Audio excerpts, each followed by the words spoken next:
गोटे मेगा जल प्रकल्प संस्था पूर्व सरकार होता है सेंटर केंद्र सरकार द्वारा प्रयोजित होता है स्टेट गवर्नमेंट को चलाइकी कार्य करने कराई मेगा जल प्रकल्प 60 ରୁ 70% पैसा सेंटर केन्द्र आसी बाकी पैसा स्टेट थिला। दुख प्रकाश करुचे पूर्व सरकार जो मेगा जल प्रकल्प होता से सरकार समय ही तार टाइम पीरियड सरी होता ईओटी एक्सटेंशन ऑफ टाइम दुई थर सब दिखाई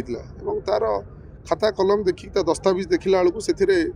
टाइम पीरियड दुई थर सरी कार्य जी करिया कथा पैसा द्वारा कार्य कम हो पैसा अधिक बिल उठी जाइए तापर ऑडिट चलिकी प्राय आप देखिपुर समस्ते नोटिस दिखाई बहुत चाकरी भी शोकज पड़ी बहुत ऑफिसर एमती अवस्था पड़ी आम मेगा जल प्रकल्पटी चलने आम सरकार आसला पर आम प्राय बारंबार प्रति मसरे 10 थर रिव्यू कर कलेक्टर ऑफिस रे आमर माननीय मंत्री भी रिव्यू कर समस्त कला भितर से एमती अवस्था पड़ी रही जरासीन अवस्था मेगा जल प्रकल्प प्रोजेक्ट पड़ी रही ता धीरे धीरे धीरे धीरे सुधुरियार लगी निश्चय आम जो टाइम देइथिलु से आमको जो टाइम देइथिले से टाइम रे से दे पारले नहीं आउरी किछि दिन लगी जाई पारे 5 मास 6 मास 7 मास लगी जाई पारे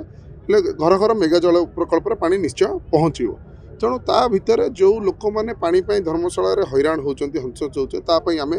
प्रथम थर करी जहाँ विगत सरकार हो ना प्रथम थर करके आम 450 ट्यूबवेल आट ए टाइम आणिक आम लगेलु एवं आम देखी पूर्व वर्ष 70 वाटर टैंकर द्वारा आम घर घर पाखे पानी पहुँचेलु एवं ए वर्ष 120 टैंकर माध्यम जो जगह अर्जेंट एरिया जो जगार अच्छी एवं से जगह पानी पहुँचो यह वर्षा दिन पर्यंत पानी दिया चली एवं तत्सहित आम क्षुद्र जल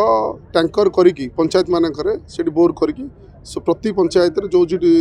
रिक्वायर्ड अच्छी से जगह केमी लोक मैंने पानी पहुँच पानी पाइपर सीरीज टैंकर गोटे गोटे करी गोटे गोटे बड़ बोर करें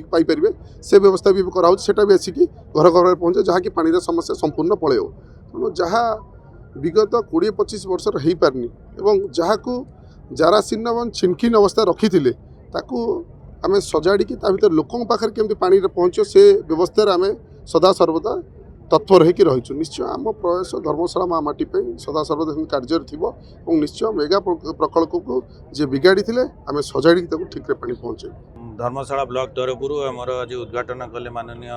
विधायक महोदय आमर जो विशुद्ध पानीय जल आम जोगेबू आम 30 पंचायत को 120टा टैंकर मध्यम 120टा ग्राम को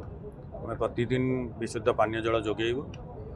आर वर्ष यहाँ 72 टैंकर रे आम पानी जोगाऊलु 25टी जीपीर 72टी विलेजर ए वर्ष आम बढ़ेचु और आर वर्ष भी आम मार्च 3 स्टार्ट करूँ ए वर्ष फेब्रुआरी 5 को आम स्टार्ट कर चलो आपंकर पानी जो पर्यंत पानी कष्ट थी मिनिमम तो जून 15 सरकार नियम अनुसार अच्छी तो से परिवेश परिस्थिति देखिकी जहाँ देखिकी से अनुसार आम डिसीजन।